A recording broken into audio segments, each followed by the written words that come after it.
तो बात है आमिर खान के 60वें जन्मदिन की, जो 14 मार्च को होली के मौके पर मनाया गया। इस खास दिन पर आमिर ने कुछ ऐसा किया कि सबके होश उड़ गए। इन्होंने अपनी सीक्रेट गर्लफ्रेंड गौरी स्प्रेड को दुनिया के सामने पेश कर दिया और बताया कि वो पिछले 1.5 साल से उनके साथ लिव इन रिलेशनशिप में रह रहे हैं। हाँ, आपने सही सुना, 1.5 साल। 2 बार तलाक ले चुके 3 बच्चों के पिता और अब 60 साल की उम्र में आमिर को फिर से प्यार हो गया है। अब आप सोच रहे होंगे कि गौरी कौन है, तो सुनिए। गौरी बेंगलुरु की रहने वाली हैं, आमिर खान के प्रोडक्शन हाउस में काम करती हैं और उनका एक 6 साल का बेटा भी है। मतलब आमिर ने ऑफिस में काम के साथ साथ प्यार का प्रोजेक्ट भी पूरा कर लिया और ये सब इतने चुपके से कि हमें खबर तक नहीं हुई। ये तो 3 इडियट्स वाला दिमाग नहीं, सीक्रेट सुपरस्टार वाली चालबाजी है। अब आगे की कहानी सुनिए। आमिर ने अपने जन्मदिन से पहले एक प्रेस कॉन्फ्रेंस रखी जिसमें गौरी को पेश किया और कहा, ये मेरी गर्लफ्रेंड है, हम 1.5 साल से साथ हैं। लेकिन मजा तब आया जब इन्होंने गौरी की तारीफ में कहा, ये कैटरीना कैफ से भी ज्यादा खूबसूरत है, इसके साथ रहता हूँ तो घर जैसा लगता है। अब 1 मिनट रुकिए, कैटरीना कैफ को बीच में क्यों लाया गया? क्या आमिर अब हर लड़की की खूबसूरती को कैटरीना से नापेंगे? और घर जैसा लगने का मतलब क्या है? क्या गौरी खाना बनाती हैं या आमिर को अब घरेलू मर्द बनने का शौक चढ़ा है? ऊपर से गौरी का एक बेटा भी है, तो क्या आमिर अब सौतेले पापा की भूमिका में ढलने की तैयारी कर रहे हैं? 60 की उम्र में ये सब देखकर लगता है कि आमिर की जिंदगी अब दंगल से मंगल की ओर बढ़ रही है। लेकिन कहानी यहीं खत्म नहीं होती।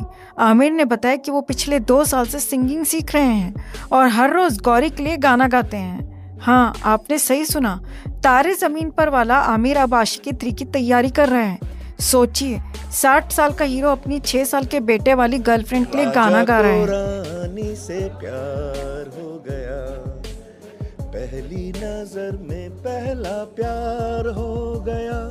क्या गाते होंगे, पहले कभी न ऐसा हुआ था, यह 60 साल में प्यार हुआ।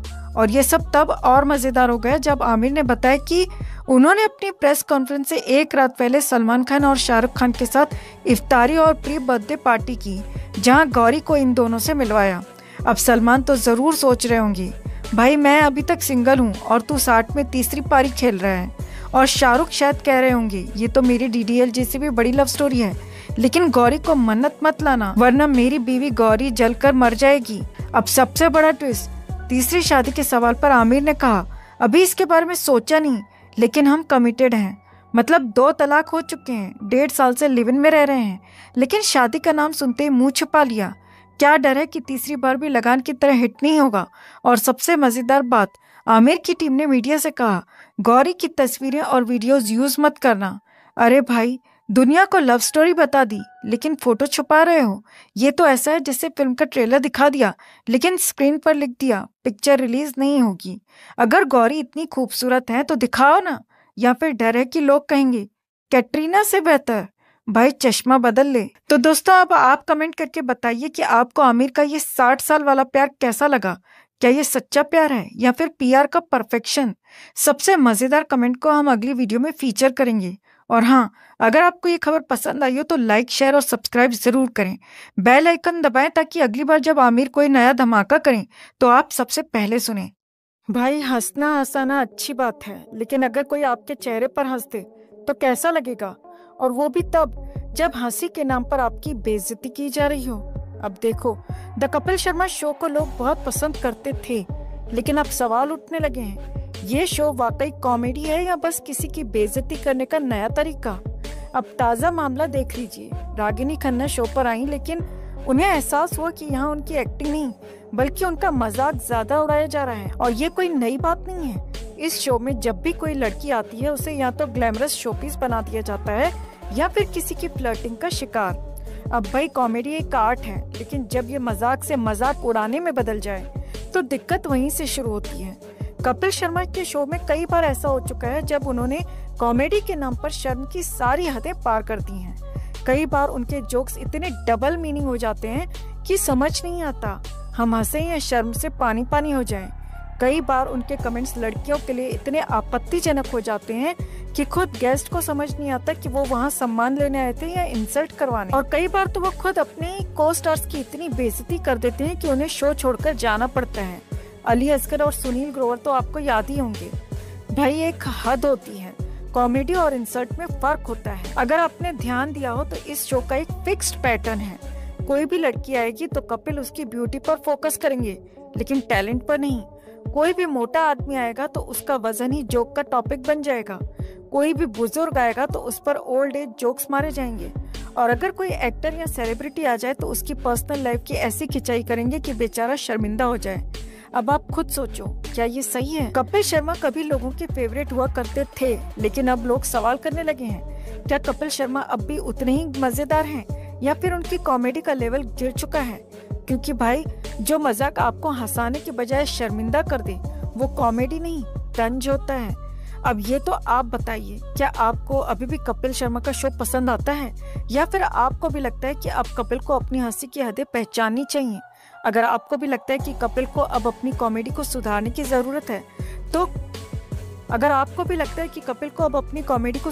जरूरत है तो वीडियो को लाइक और शेयर कर अपना प्यार और सपोर्ट जरूर दिखाएं और कमेंट में इसे लेकर आप भी अपनी बात, अपनी राय जरूर रखें। अमिताभ रेखा की सीक्रेट मुलाकात, क्या 44 साल बाद फिर जाग उठा पुराना प्यार?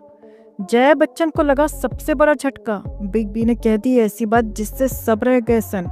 जी हाँ, बॉलीवुड के इतिहास में अगर किसी लव स्टोरी ने सबसे ज्यादा सुर्खियां बटोरी हैं तो वो अमिताभ बच्चन और रेखा की अनकही मोहब्बत है। एक ऐसी कहानी जिसका कोई ऑफिशियल एंड नहीं हुआ, बस समय ने इसे ठंडे बस्ते में डाल दिया। लेकिन हाल ही में जो खबर सामने आई है उसने फिर से इस भूली बिसरी कहानी को जिंदा कर दिया है। जी हाँ, कहानी फिर से वहीं लौट रही है जहाँ से सिलसिला शुरू हुआ था। रेखा और अमिताभ की मुलाकात का सच आया सामने। जी हाँ, कई दशकों से दूर रहने के बावजूद बॉलीवुड के गलियारों में फुसफुसाहट है कि अमिताभ और रेखा ने हाल ही में एक प्राइवेट क्लब में मुलाकात की और ये कोई आम मुलाकात नहीं थी। सूत्रों के मुताबिक अमिताभ बच्चन एक सीक्रेट इवेंट में पहुंचे थे जहां गिनी चुनी हस्तियां मौजूद थीं। लेकिन सबको चौंका देने वाली बात ये थी कि कुछ ही देर बाद रेखा भी उसी जगह पहुंच गई। पहले तो लगा कि ये संयोग है, लेकिन उनकी बॉडी लैंग्वेज ने इशारा कर दिया कि दोनों पहले से इस मुलाकात के लिए तैयार थे। अमिताभ और रेखा के बीच क्या हुई बात? दरअसल प्रत्यक्षदर्शियों का कहना है कि दोनों ने एक कोने में बैठकर करीब 1.5 घंटे तक बातचीत की। इस दौरान अमिताभ काफी गंभीर और भावुक नजर आ रहे थे। ऐसा लग रहा था मानो वो कोई बड़ी बात कहना चाहते थे लेकिन झिझक रहे थे। इसी बीच अमिताभ बच्चन ने गहरी सांस लेते हुए कहा, जिंदगी कभी कभी ऐसे मोड़ पर ले आती है जहां हमें समझ नहीं आता कि सही क्या है और गलत क्या। इस पर रेखा मुस्कुरा दी और बोली, कुछ रिश्ते कभी खत्म नहीं होते, बस वक्त उनका इम्तिहान लेता रहता है। रेखा की इस बात पर अमिताभ एक पल के लिए चुप हो गए। ऐसा लग रहा था मानो उनकी आंखों में बीते दिनों की पूरी कहानी चल रही हो। अब सोचिए, जब यह खबर जया बच्चन के कानों तक पहुंची तो क्या हुआ होगा? सूत्रों की माने तो जब जया को इस सीक्रेट मीटिंग के बारे में पता चला तो उन्होंने घर में जमकर हंगामा किया। अंदरूनी रिपोर्ट्स के मुताबिक उन्होंने अमिताभ बच्चन को साफ शब्दों में अल्टीमेटम दे दिया है, अगर दोबारा रेखा से मुलाकात की तो मैं वो राज खोल दूंगी जिससे तुम्हारी इमेज बर्बाद हो जाएगी। तो आखिर कौन सा राज है जो जया बच्चन अब तक अपने सीने में दबाए बैठी हैं? क्या जया को डर है कि अमिताभ और रेखा की पुरानी मोहब्बत फिर से जाग उठेगी?